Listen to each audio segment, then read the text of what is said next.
Quero saudar todos os irmãos e amigos aqui presentes, na graça, no amor e na paz do nosso Senhor Jesus. Quero dizer que é uma alegria muito grande poder sempre compartilhar a palavra de Deus com todos vocês nessa noite. Mas antes de qualquer coisa, eu gostaria de orar com você nesse momento. Nós acabamos de cantar sobre o Deus que ouve a oração. Eu queria que você agora, em nome de Jesus, elevasse a sua oração a Deus. E com aquilo que você trouxe em seu coração, quem sabe de forma inquietante, agora possa ser colocado nas mãos do Senhor, para que nada possa impedi-lo de ouvir a voz dele nesse momento. Vamos orar? Querido Deus nosso Pai, nós invocamos o teu nome santo e poderoso. E somos, ó Deus, muito gratos pela liberdade que temos de estar aqui em tua casa, no meio desta semana, Senhor, e compartilhar com todos os irmãos e irmãs que aqui estão e que nos acompanham pela internet, uma porção da tua palavra, Senhor. Obrigado, meu Deus, porque tu és o Deus que escuta a oração. E agora, Senhor, junto à minha oração, a oração de cada vida que agora intercede, clama, e que ainda há pouco cantamos que suplicamos, ó Deus, que tu ouça o clamor. Eu te peço, Pai, que as nossas vozes reunidas nessa noite, nesse momento, seja um clamor levantado aos céus, e que agora, Senhor, tu nos traga paz ao coração, refrigério à alma, para que nada, ó Deus, absolutamente nada, nos impeça de ouvir a tua voz nessa noite, e que tu uses, ó Deus, a minha voz, Pai, pois eu preciso de ti mais uma vez, para transmitir a tua mensagem ao coração do teu povo. Pai, acalma os nossos corações, dai-nos a paz que somente em Jesus encontramos, e, ó Deus, fala sobre o Deus de milagres, que ainda vive e reina poderosamente até hoje, Senhor. Recebe a oração de cada um de nós, e fala aos nossos corações nesse momento, ó Deus, é a nossa oração, no nome poderoso de Jesus. Amém, Senhor. Amém. Eu gostaria que você abrisse a sua Bíblia no Evangelho de Marcos, capítulo de número 2. Hoje nós vamos estar falando na sequência da temática sobre os milagres de Jesus. O tema que nos é proposto é Jesus cura um paralítico do telhado. E essa narrativa que nós encontramos também em Mateus, em Lucas, mas nós vamos trabalhar o texto que é apresentado aqui no Evangelho de Marcos. Marcos capítulo 2, dos versículos 1 ao versículo de número 12. Mesmo assentados como todos estão, leiamos a palavra de Deus que diz assim: poucos dias depois, tendo Jesus entrado novamente em Cafarnaum, o povo ouviu falar que ele estava em casa. Então, muita gente se reuniu ali, de forma que não havia lugar nem junto à porta, e ele lhes pregava a palavra. Vieram alguns homens, trazendo-lhe um paralítico, carregado por 4 deles. Não podendo levá-lo até Jesus, por causa da multidão, removeram parte da cobertura do lugar onde Jesus estava, e, através de uma abertura no teto, baixaram a maca em que estava deitado o paralítico. Vendo a fé que eles tinham, Jesus disse ao paralítico: filho, os seus pecados estão perdoados. Estavam sentados ali alguns mestres da lei, raciocinando em seu íntimo: por que esse homem fala assim? Está blasfemando. Quem pode perdoar pecados a não ser somente Deus? E Jesus percebeu logo em seu espírito que era isso que eles estavam pensando, e lhes disse: por que vocês estão remoendo essas coisas em seus corações? O que é mais fácil dizer ao paralítico: os seus pecados estão perdoados? Ou levante-se, pegue a sua maca e ande? Mas para que vocês saibam que o Filho do Homem tem na terra autoridade para perdoar pecados, disse ao paralítico: eu lhe digo, levante-se, pegue a sua maca e vá para casa. Ele se levantou, pegou a maca e saiu à vista de todos. Estes ficaram atônitos e glorificaram a Deus, dizendo: nunca vimos nada igual. Que Deus aplique a porção maravilhosa da sua palavra nesse momento em cada um dos nossos corações. Hoje nós vamos falar sobre esse episódio miraculoso de Jesus, quando ele cura um paralítico que é levado a ele e feita uma abertura no teto da casa onde Jesus estava, ele é descido e ali algo maravilhoso acontece. Eu não sei se os outros pregadores que me antecederam chegaram a questionar você sobre, já que estamos falando sobre os milagres de Jesus, sobre qual é o seu pensamento sobre milagre. Como é que você definiria milagre? O que para você é um milagre? Milagres podem ser feitos por pessoas como eu e você? Milagres podem ser considerados coisas do acaso? Milagres seriam sorte que de vez em quando nós temos? Como é que você define milagre? Já que estamos falando de uma sequência de milagres de Jesus, seria importante nós termos uma definição bem clara sobre o que vem a ser um milagre. A definição mais clássica diz que milagre é um ato, é um acontecimento fora do comum, que é inexplicável pelas leis naturais, ou seja, algum acontecimento sobrenatural. Se partirmos desse princípio, dessa definição, nenhum de nós aqui presentes nessa noite podemos realizar um milagre. Nenhum de nós, por maior que seja a nossa fé, nosso temor, nossa reverência a Deus, pode realizar um ato miraculoso, porque está além das leis naturais, está além das leis da nossa humanidade. E é nesse pensamento, é com esse conceito sobre milagres, é que nós vamos acompanhar e acabamos de ler o que Marcos, com muito detalhe, diferentemente de Mateus e Lucas, falou sobre esse milagre realizado por Jesus, mais um dos milagres realizados por Jesus. E algumas lições eu quero tirar com você nessa noite, sobre esse milagre esplêndido, esse milagre que mais uma vez a glória de Deus foi revelada, nesse milagre onde todos os propósitos de Cristo para a realização do milagre foram concretizados. Mas hoje, de uma forma especial, eu quero deixar algumas lições para você que vão além também, ou então que estão aquém daquilo que Jesus realizou quando definitivamente fez o seu milagre. Eu quero chamar a sua atenção para os primeiros versículos desse relato de Marcos, principalmente os versículos 2, 3 e 4. E nós vamos encontrar a primeira lição desse milagre, o primeiro ensinamento dele. Então muita gente se reuniu ali, de forma que não havia lugar nem junto à porta. Jesus pregava a palavra. Vieram alguns homens, trazendo-lhe um paralítico, carregado por 4 deles. Mas esses 4, não podendo levá-lo até Jesus, por causa da multidão, removeram parte da cobertura do lugar. Preste bem atenção, onde Jesus estava, e pela abertura no teto, baixaram a maca em que estava deitado o paralítico. Eu quero deixar, antes de chegarmos definitivamente na ação sobrenatural de Jesus, quando realiza um milagre, eu quero falar da ação persistente desses 4 homens citados pelo evangelista. Essa ação persistente desses 4 amigos desse paralítico. É interessante notar que a Bíblia, Marcos vai fazer uma relação de vários obstáculos que possivelmente seriam uma forma de dizer para aquele paralítico, pelos 4 amigos dele, que seria impossível chegar até Jesus para que tal milagre acontecesse. A Bíblia vai falar sobre obstáculos do tipo multidão. A Bíblia diz que tinha tantas coisas, e Marcos faz questão de relatar tantas pessoas naquela casa, possivelmente a casa de Pedro. Era o lugar onde Jesus geralmente costumava ficar quando ia a Cafarnaum. Era possível que tanta gente estava ao redor, nas redondezas da casa de Pedro, que nem sequer se aproximar da porta da casa era possível para tentar ouvir a voz de Jesus. Marcos fala sobre vários obstáculos que aqueles 4 homens enfrentaram. A multidão. Vai falar sobre o fato de ter que carregar um paralítico. Aquele homem não podia se movimentar pelas suas próprias pernas. Claro, era um paralítico, mas 4 homens poderiam ser as pernas dele. Mas carregar um paralítico não devia ser fácil.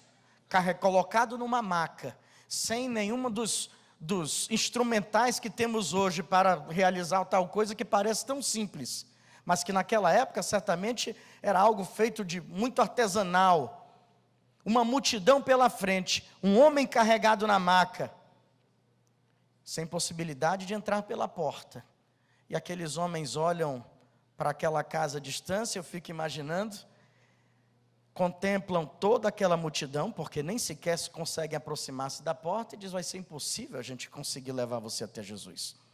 O pensamento daqueles homens poderia ter sido, para aquele homem paralítico, poderia ter sido o seguinte: meu amigo, bem que nós tentamos, nós trouxemos você aqui, nós colocamos você numa maca, nós chegamos até onde Jesus estava, mas olha toda essa multidão, é muito obstáculo.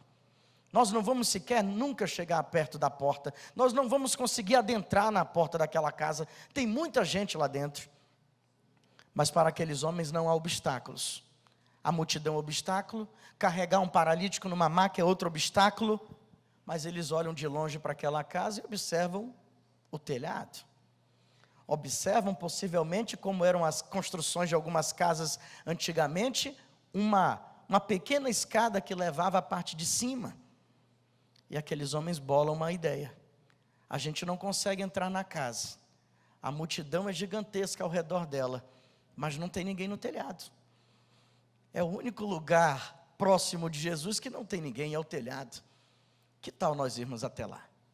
E aqueles homens, eu fico imaginando, tentando cruzar o caminho, ou quem sabe fazendo um caminho mais longo, para tentar chegar ao acesso do eirado dessa casa, para que assim pudessem acessar o telhado.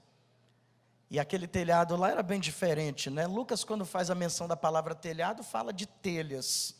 Pode ser que sejam, mas o costume, o normal daquela época, das construções romanas, de casas de pessoas que não eram afortunadas, era barro duro, barro batido, né? Barro compactado, em cima de palhas, colocadas, sustentadas por vigas feitas de madeiras ou gravetos.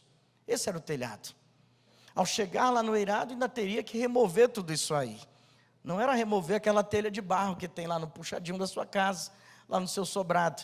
A gente está falando de desmontar uma cobertura que era feita por barro e palha e gravetos.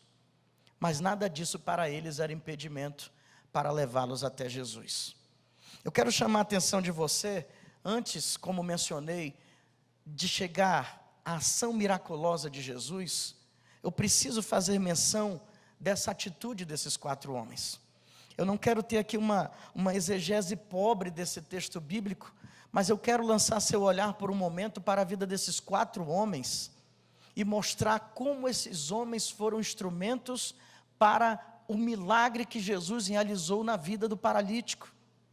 A multidão impediria aquele homem de chegar até Jesus, a sua paralisia o impediria de se aproximar de Jesus, mas para aqueles homens, a fé e a ação persistente deles levava-os a realizar coisas muito maiores que os obstáculos percebidos naquela ocasião.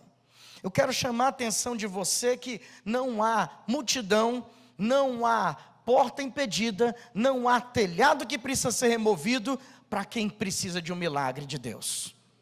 E era assim que pensavam aqueles 4 homens. O amigo querido deles precisava de um milagre, precisava estar diante do poder de Cristo, mas ele não podia se locomover até Jesus. Mas aqueles homens foram as pernas daquele paralítico, aqueles homens foram a fé daquele paralítico, aqueles homens foram a ação que aquele paralítico não podia ter para chegar até Jesus. O que eu aprendo com aquele paralítico, com esses 4 homens, em relação ao cuidado que ele tem com o paralítico? Eu aprendo que algumas lições aqui. Primeira delas, você pode ser as pernas daqueles que ainda não caminharam na direção de Jesus. Tem pessoas que têm uma paralisia espiritual tremenda, uma rejeição pela religião, uma confrontação a Deus, ou até mesmo uma total indiferença. Você pode ser as pernas para que muitas pessoas, para que muitos amigos e amigas seus possam se chegar a Jesus e serem alvos do milagre dele. Você pode ser essas pernas, você pode ser essa pessoa. Eu aprendo uma outra lição também com esses 4 amigos desse paralítico, que quando um caminho está bloqueado, nós aprendemos com eles que nós devemos experimentar um outro. Pela porta não dava para chegar até Jesus. Então o milagre vai ter que vir pelo telhado. Mas a fé daqueles homens, a perseverança deles, o amor apresentado, demonstrado por aquele amigo paralítico, levava-os a fazer coisas que seriam inimagináveis por uma outra pessoa.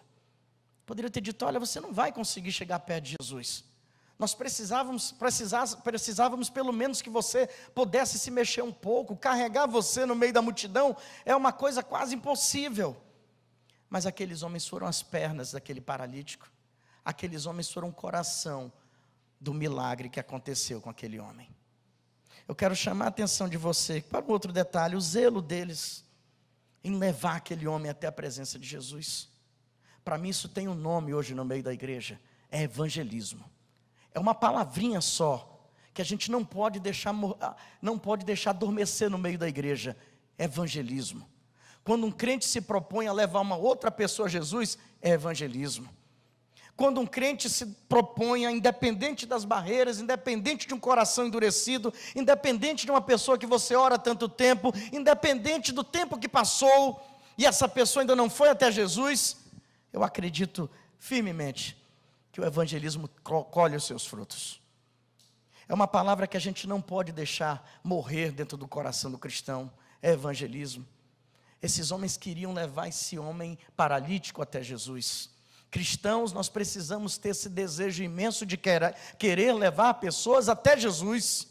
Nós precisamos olhar para as pessoas ao nosso redor, paralíticas espiritualmente, e dizer: eu posso levá-las, eu posso remover os obstáculos, eu posso facilitar o caminho delas para que elas se aproximem de Jesus e sejam alvo de um grande milagre. É você, não é o seu pastor, não é a sua igreja. Quem pode fazer isso é você. Isso chama-se evangelismo. Isso requer trabalho. Olha o trabalho que esses homens tiveram. Olha quanto desenvolvimento de raciocínio teve que ter, estratégia. Não é isso? Poxa, pela porta não vai dar. Tem o telhado ali. A escada de acesso ao telhado está livre. Que tal a gente dar a volta? Pela escada ninguém está. Na escada não tem ninguém, e a gente consegue acesso. Depois, mas como é que a gente vai fazer? Jesus está dentro da casa, a gente remove o telhado, precisamos de 4 cordas, e vamos descer esse homem até Jesus. Estratégia para evangelizar, inteligência para levar as pessoas até Jesus. Saber que vai dar trabalho e vai ter custos para tirar o telhado. E depois que o milagre aconteceu, alguém teve que pagar o telhado. Um dos 4 teve que pagar o telhado, ou os 4 fizeram uma vaquinha. Dizia isso. Então, olha só, sobre a propriedade, né? Exatamente. Então, veja bem, tudo dá trabalho, tudo tem custos, tudo tem seu preço. Mas eu aprendo com aqueles 4 homens, que o milagre que Jesus realizou na vida por inteiro, a gente vai ver daqui a pouco. A gente vai ver que o milagre que Jesus realizou na vida por inteiro desse homem, passou pela mão desses 4 homens. O que aconteceu com o paralítico, antes teve uma passagem pela vida de 4 homens, que temiam a Deus, que criam em Deus, que confiavam no poder de Deus, e que para eles nada era empecilho, para que o milagre de Jesus ocorresse na vida de um amigo deles. Pense bem nisso. Eu poderia deixar algumas perguntas sobre isso para você pensar nessa noite. Quantas pessoas você já levou até Jesus em 2018? Esse ano que faltam 33 dias para acabar. Você já fez as contas? Faltam 33 dias para acabar esse ano. Quantas pessoas você levou até Jesus? Quantas pessoas você levará até Jesus em 2019? Naquele seu cartão dos sonhos para 2019, será que lá vai estar escrito uma meta bem clara e tangível? Em 2019 eu quero levar tantas pessoas para conhecer Jesus. Esses 4 homens tinham essa meta. A meta deles naquela ocasião era levar um amigo paralítico para ser alvo do poder de Cristo. E eles fizeram isso. O grande milagre que aconteceu ali, possivelmente na casa de Pedro, passou pela vida de pessoas como eu e você. Vidas que precisam ser alvo do milagre de Jesus. Acredite, passam pelas suas mãos também. Faça a sua parte. Suba até o telhado com essas vidas se preciso for. Carregue-as para o caminho de Jesus. Dobre seus joelhos, nem que tenham que ser calejados em intercessão por essas vidas. Mas não permita que nada, absolutamente nada, nem ninguém, impeça você de ser instrumento de salvação para a vida de outros. Seja um evangelista. A igreja vive de evangelismo. A igreja vive de pregar boas novas do reino. Jesus, quando estava na casa de Pedro, a Bíblia diz logo no início, Marcos, essa questão, e ele lhes pregava a palavra. O que Jesus fazia? Pregava a palavra. O que os 4 homens do paralítico faziam? Levaram aquele homem para ouvir a palavra. E da palavra que saiu da boca de Jesus, ele foi curado. Precisamos fazer a nossa parte. A ação perseverante daqueles homens é uma lição de evangelismo para a igreja de hoje. A ação perseverante daqueles homens é uma lição para nós, dizendo: vidas dependem da igreja, vidas dependem de mim, de você, para que sejam levadas até Jesus. Quantas pessoas nós levaremos a Jesus até o fim desse ano? Quantas pessoas você levará a Jesus até o fim da sua vida? Pense bem nisso. Vida cristã sem evangelismo não faz muito sentido. Talvez nem faça sentido. Pense bem a respeito disso. Da ação perseverante desses homens, eles levaram o paralítico a Jesus. Você pode levar muitos enfermos espirituais e físicos a Jesus também. Amém, irmãos? Segunda lição que eu tiro. Então, a primeira é sobre a ação desses 4 homens. Depois eu quero falar um pouquinho sobre fé. O versículo de número 5, logo no início diz: vendo a fé que eles tinham, Jesus disse ao paralítico: filho, seus pecados estão perdoados. Eu quero falar para você dessa primeira parte do versículo 5 agora. Se aqueles homens deram uma lição de perseverança, se aqueles homens nos ensinam hoje sobre evangelismo que a igreja tem que fazer, que eu e você, das vidas que passam por nós, que podemos levar até Jesus, esses homens também nos dão uma lição sobre fé. Jesus viu, e eu acho interessante esse termo que Marcos usa, vendo a fé que eles tinham. Nós não estamos falando de algo que você pode olhar à distância ou mesmo de perto e dizer: eu estou percebendo, está aqui perto de mim, eu estou tocando, eu estou sentindo. Não, Marcos não está falando sobre algo palpável, não está falando sobre algo concreto, mas Jesus viu a fé que aqueles homens tinham. Já que começamos falando sobre definição, deixa eu perguntar para você: o que é fé? Fé é crença? Fé é acreditar? Como você define fé? Eu tenho um conceito, e é bíblico, que é o que eu sempre levo comigo por toda a minha vida sobre fé. É a certeza daquilo que esperamos e a prova das coisas que não vemos. Eu vou repetir para você. Fé é a certeza daquilo que esperamos e a prova das coisas que não vemos. Tem uma passagem que Paulo escreve à igreja de Roma, e eu acho maravilhosa aquela passagem. Paulo escrevendo a igreja dizia o seguinte: olha, ele é aquela coisa, ele é aquele que chama as coisas que não existem, mas como se elas já existissem. Jesus viu a fé daqueles homens, a fé que acreditava que Jesus era capaz de fazer andar um paralítico, mesmo ele sendo paralítico. Isso é fé, é a certeza daquilo que esperamos e a prova das coisas que nós não vemos. Era isso que aqueles 4 homens tinham. Eles tinham certeza que Jesus ia fazer algo especial. E eles tinham no seu coração a prova das coisas que Deus ia fazer através de Jesus, mas que eles não viam, mas Jesus viu. Isso é fé. Jesus está olhando nessa noite para nós aqui, está contemplando o coração de cada um de nós, está vendo o tamanho da sua fé. Você sabia disso? E olha, tem gente que ora às vezes pedindo uma fé gigantesca. Qual foi a lição de fé que Jesus ensinou? Que se a nossa fé for do tamanho de um grão de mostarda, nós realizaremos grandes coisas em seu nome. Fé é a certeza daquilo que esperamos e a prova das coisas que não vemos. Jesus viu a fé daqueles homens. Não é uma fé como virtude. Preste bem atenção, não era uma crença, não era um acreditar. Mas a fé que Jesus viu naqueles homens era uma fé de entrega aos cuidados de Cristo. A vida daquele homem, sabendo que Jesus poderia realizar algo maravilhoso na vida dele, algo extraordinário, algo sobrenatural, que é um milagre. Jesus viu uma fé desse tamanho naqueles homens. Um certo autor dizia que a alma só se desenvolve no solo da fé. E nenhuma fé verdadeira será fé sem frutos. Todas as vezes que depositarmos e vivermos pela fé em Jesus Cristo, a nossa fé vai ter resultados. Todas as vezes que diariamente colocarmos nossos joelhos no chão e dizermos: Senhor, pela fé eu vou viver esse dia, e vou acreditar que Tu vais me livrar do mal, que Tu vai conduzir os meus passos, que Tu vai me usar como evangelista, o Senhor vai realizar coisas que nós idealizamos pela fé. Pela fé. Jesus viu a fé daqueles homens.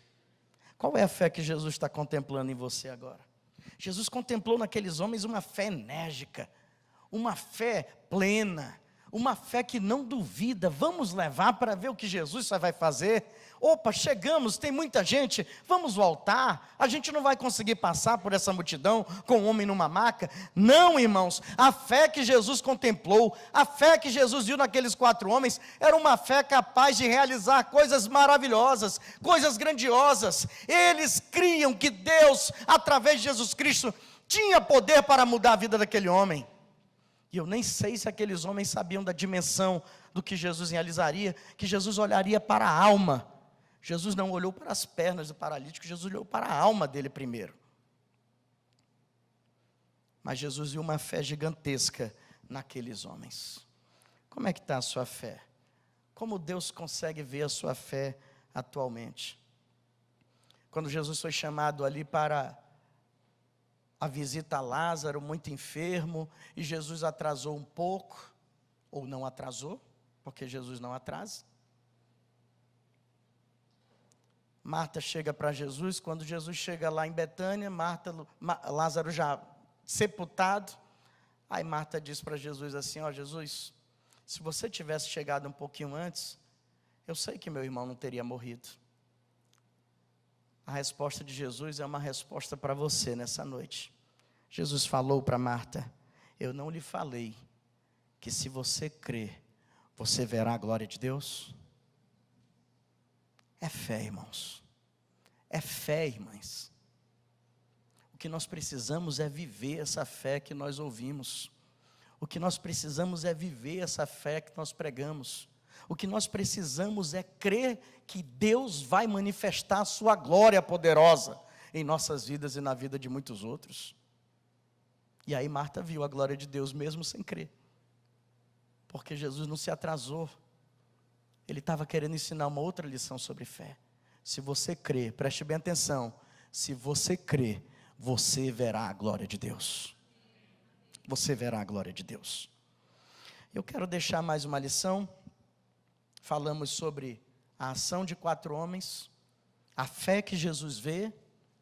E eu quero falar também, agora de uma forma bem mais específica, como mencionei no início, sobre o poder de Deus que foi operado naquele dia. Os versículos 5 em diante vai falar o que aconteceu.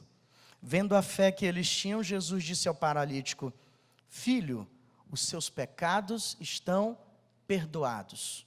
Mas preste bem atenção. Você pode dizer: pastor, a gente não está falando sobre milagres?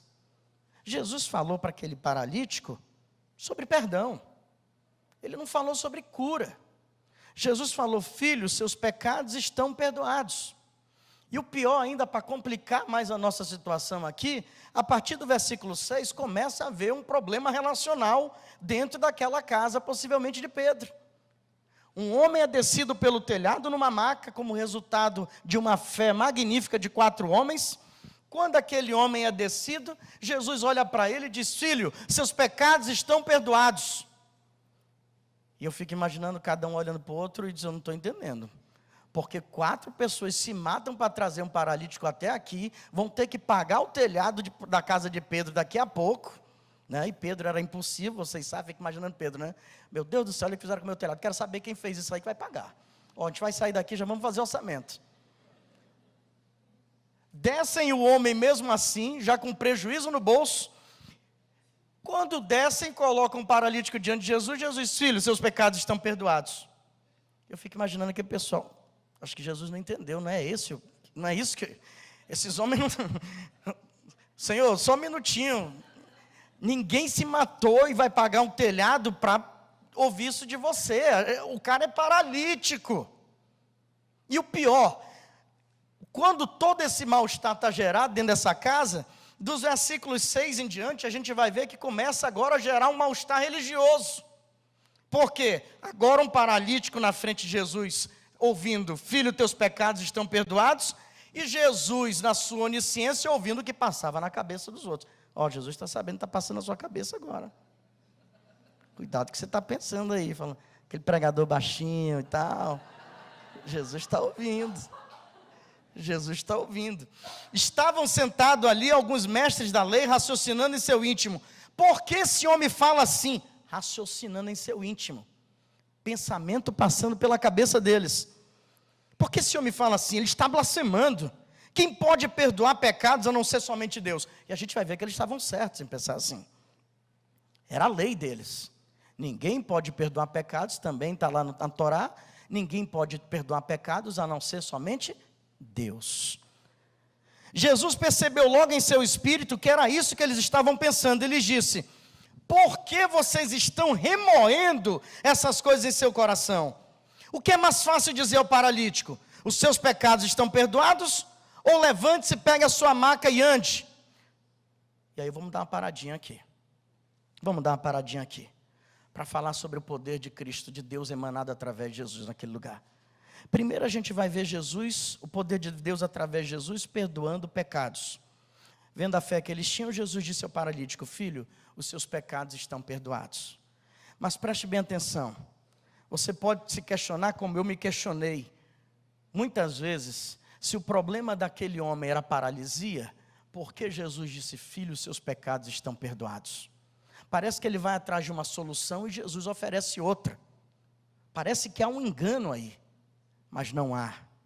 Porque o mesmo Jesus que estava sabendo o que passava na mente daqueles homens opositores a ele naquele lugar, o mesmo Jesus que sabe muito bem o que está passando na sua mente nessa hora aqui, é o mesmo Jesus que fez um raio-x da alma daquele homem e sabia que o problema dele, daquela paralisia, era o pecado. Existia, irmãos, no passado, no pensamento dos judeus, uma relação muito forte entre a causa e efeito entre pecado e enfermidades. Hoje não é mais enfatizado isso de certa forma, embora entendamos assim também, embora existam essas situações também. Mas naquela época em que Jesus exercia seu ministério na terra, a tendência era dizer: um homem está doente é porque ele tem pecados. Os pecados a enfermidade eram resultados de pecado ou pecados que ele estava praticando na sua vida. E por isso, castigado, ele estava enfermo. Tanto é que certa feita perguntaram para Jesus em outra ocasião, né? Sobre o cego que ele curou, né? Quem é que pecou? Ele ou seus pais? Para que ele fosse assim. E Jesus: olha, nesse caso nem ele nem os pais dele. Isso aqui ele é cego para que a glória de Deus seja manifestada nesse dia. Mas existia uma relação muito forte disso naquela época de Jesus. E o que acontece quando Jesus faz o raio-x da alma daquele homem e percebe que a vida daquele homem estava permeada de pecados. Aquele homem precisava da cura física, precisava da cura dos seus movimentos, precisava voltar a andar. Mas Jesus, quando fez o raio-x da alma daquele homem, percebeu que existia um problema maior, chamado pecado, ou pecados. O O que Jesus faz antes de realizar a cura física? Jesus primeiramente realiza a cura da alma. Da alma. Preste bem atenção. A Bíblia diz que Deus não vê como o homem vê. Não foi isso que Deus falou para Samuel? Olha uma prova disso. Deus não vê como o homem vê.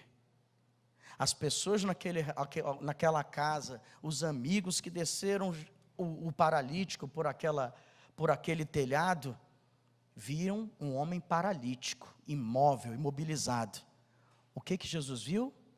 Um homem com pecados que precisavam ser perdoados. Esse era o maior problema daquele homem. A cura física seria consequência da sua cura espiritual. Jesus cura a alma daquele homem. Jesus perdoa os seus pecados.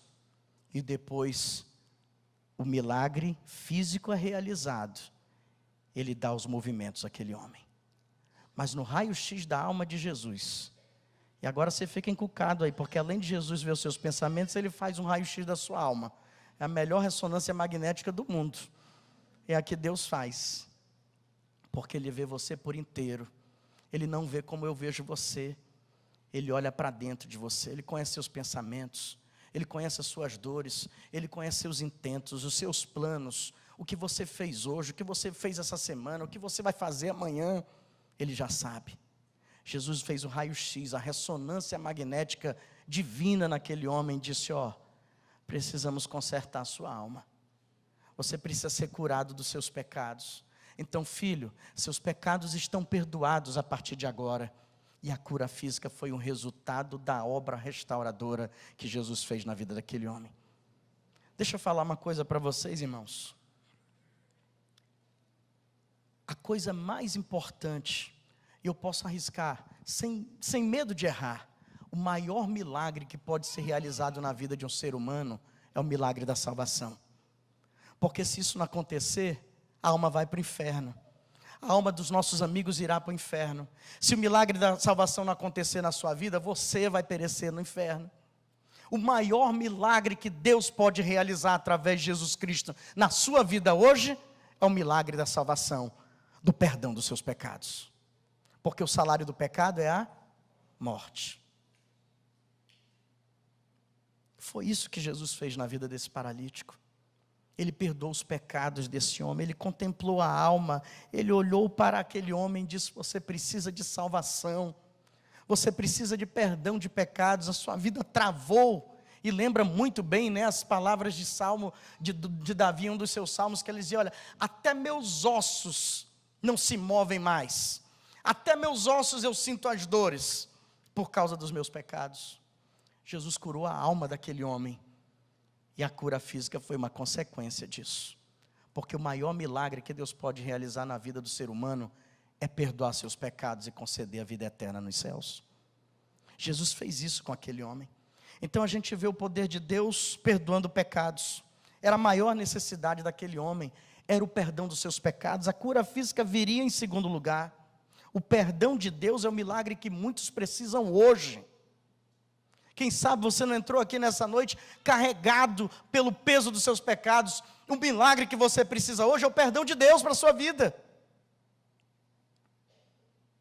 Esse era o milagre maior que esse homem precisava. A gente vê o poder de Deus se manifestando, perdoando pecados. A gente vê o poder de Deus rompendo paradigmas. Aqueles homens que estavam ali sentados, mestres da lei, segundo Marcos, começam a bolar no seu pensamento. O que esse homem está fazendo? Na lei que nós aprendemos, primeiro, só quem pode perdoar pecados é Deus. Segundo, o Talmud vai dizer, o doente não sairá do seu leito enquanto seus pecados não forem perdoados. Mas esse homem não é Deus. Por que ele está perdoando pecados? Jesus faz a leitura de tudo isso aí mental e olha para aqueles homens e pergunta, o que é mais fácil? Me diz uma coisa, o que é mais fácil para vocês? Ele pergunta, né?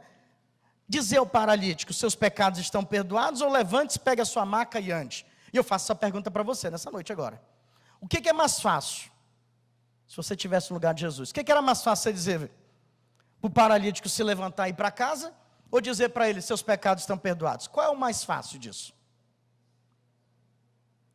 O Mais fácil, pela lógica, seria dizer: seus pecados estão...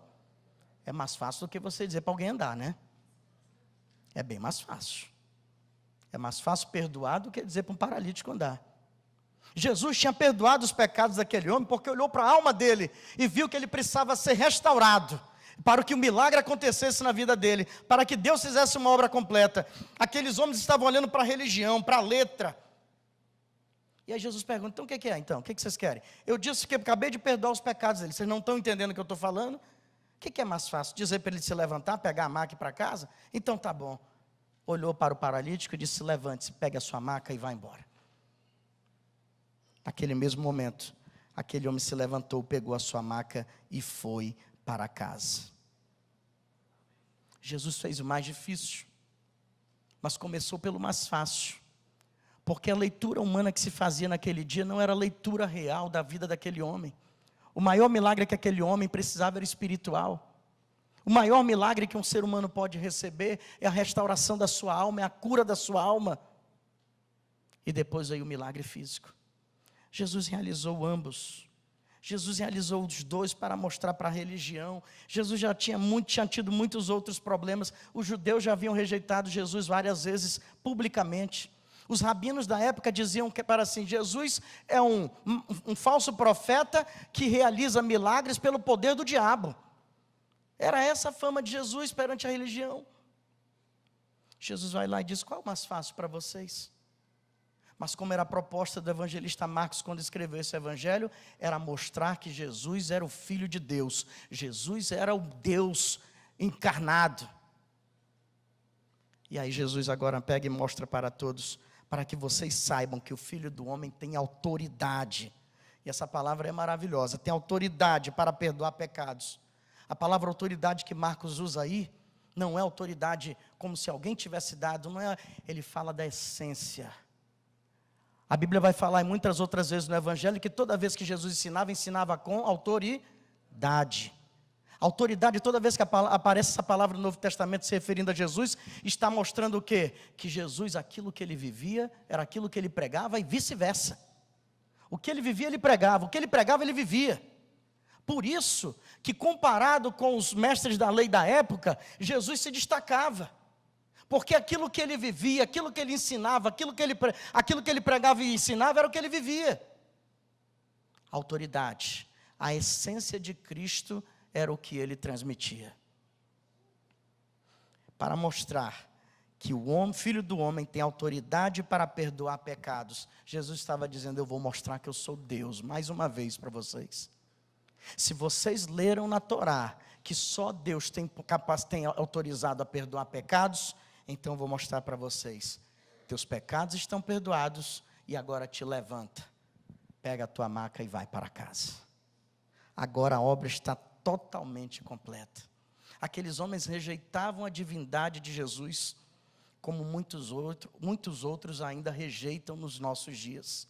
Aqueles homens rejeitavam, desconheciam a divindade de Jesus, como infelizmente muitos crentes conhecem na teoria, mas ainda não experimentam. Esse Filho do Homem que Jesus mencionou aí, é a mesma menção que é usada lá no livro de Daniel, no capítulo 7, quando Daniel tem uma sequência de visões, e numa delas ele diz, a partir do versículo 13 do capítulo 7 de Daniel: na minha visão à noite vi alguém semelhante a um filho de um homem, vindo com as nuvens dos céus. Ele se aproximou do ancião e foi conduzido à sua presença. A ele foram dados autoridade, glória e reino. Todos os povos, nações e homens de todas as línguas o adorarão. Seu domínio é um domínio eterno que não acabará, e seu reino jamais será destruído. Esse Filho do Homem que Daniel viu na sua visão, se aproximando de Deus, o ancião, era o Filho do Homem que agora estava na terra, na casa de Pedro, contemplando um paralítico sendo descido por cordas, olhando, fazendo um raio-x da sua alma e dizendo: filho, o teu problema são seus pecados, mas agora eu os perdoo com toda a minha autoridade, todo o meu poder que foi dado por Deus. E agora a vida daquele homem seria outra daqui para frente. A discussão cessa. O paralítico tem uma dívida, um telhado para pagar, mas pelo menos agora ele vai poder se locomover para trabalhar. o milagre está feito. Nós vemos um Jesus tendo o poder de Deus sendo demonstrado através do perdão de pecados, rompendo paradigmas religiosos e mostrando na terra que o Filho de Deus estava presente e instaurou o seu reino cheio de poder. Esse é o poder de Deus, através de Jesus. E para encerrar, eu pergunto, dentre tantas perguntas que eu fiz nessa noite para você, você tem experimentado do poder de Deus? Você conhece o poder de Deus? Ou você ouviu falar do poder de Deus?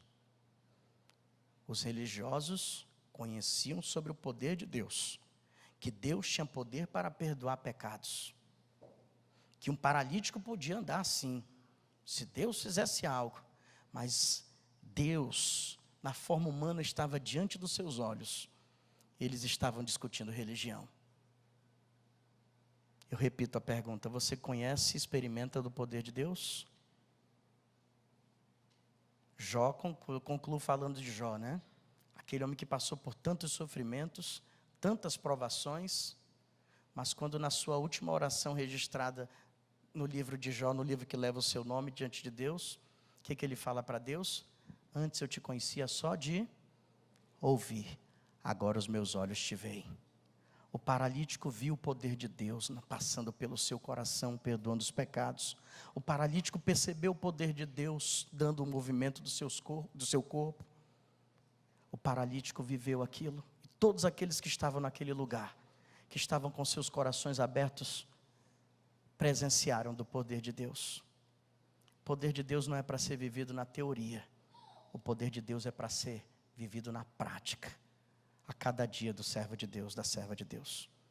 Que você possa experimentar desse poder de Deus, quer seja perdoando os seus pecados, quer seja rompendo paradigmas, quem sabe de uma herança religiosa, quem sabe fazendo você experimentar das maravilhas e dos milagres que Deus pode realizar na sua vida. O Deus humanado que estava na casa de Pedro e que curou aquele paralítico de forma miraculosa, é o Deus que está aqui nessa noite para curar você, para perdoar os seus pecados, para fazer você se quebrantar diante dele e dizer: Senhor, eu quero sair desse cristianismo superficial, eu quero ir para águas mais profundas, porque eu quero experimentar do teu poder, Senhor, porque o Filho de Deus e o seu reino já está entre nós. Curva a sua fronte e vamos orar. Querido Deus, obrigado, Pai, por esse momento. Obrigado pela tua palavra que fala mais que qualquer fala humana.